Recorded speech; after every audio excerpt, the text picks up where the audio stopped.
ما شاء الله معناها تبارك الله مسيره كبيره ياسر الحمد لله. المسيره هذيا معناها بالارقام هذوما.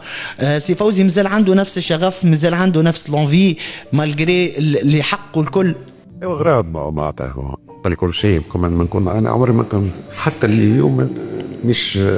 نحسش بروحي محترف، حتى اللحظه هذه ما نحسش بروحي محترف، بس بروحي نزل كيوي وغرام الكورة وغرام معناتها التدريب وغرام معناتها نشي حاول معناتها الشباب دائما يكون نجبد منه حاجة نطلع منه حاجة فهمتي، وهذا معناتها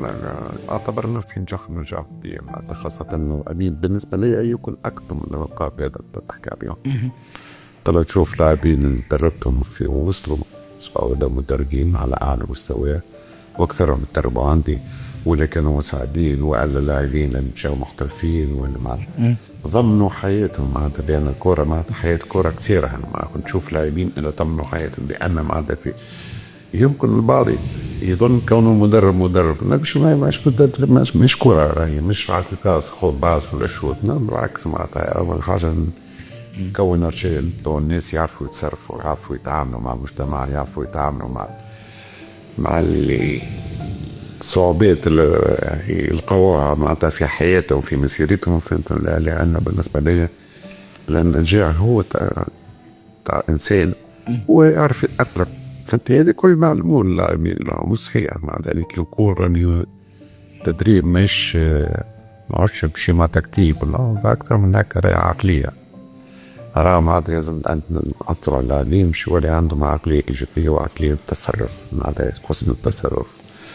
يعرف يتصرف في الميدان مثل الطبيعي يعرف يتصرف خارج الميدان، فهذه أهم الأشياء اللي نعتز بها يمكن أكثر الأشياء اللي سألتني معناتها في الميدان كيف النوع في برا النوع حاجة كيما هكا في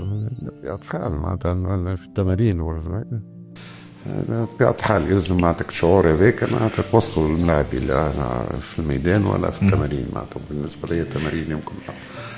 أقوى من المباريات. شكون اكثر ملاعبي كما نقولوا قسيت عليه، معناها مش قسيت عليه بمعنى مثلا خالد القربي اللي هو يحبك ياسر وهذا انت تعرف قال اعطاني مره كف مثلا، ذكر فما مره يقولوا انه عصام عبد الحق في تجربتك الثانيه مع النادي الافريقي ضربته بكرسي في المنزل. احتمال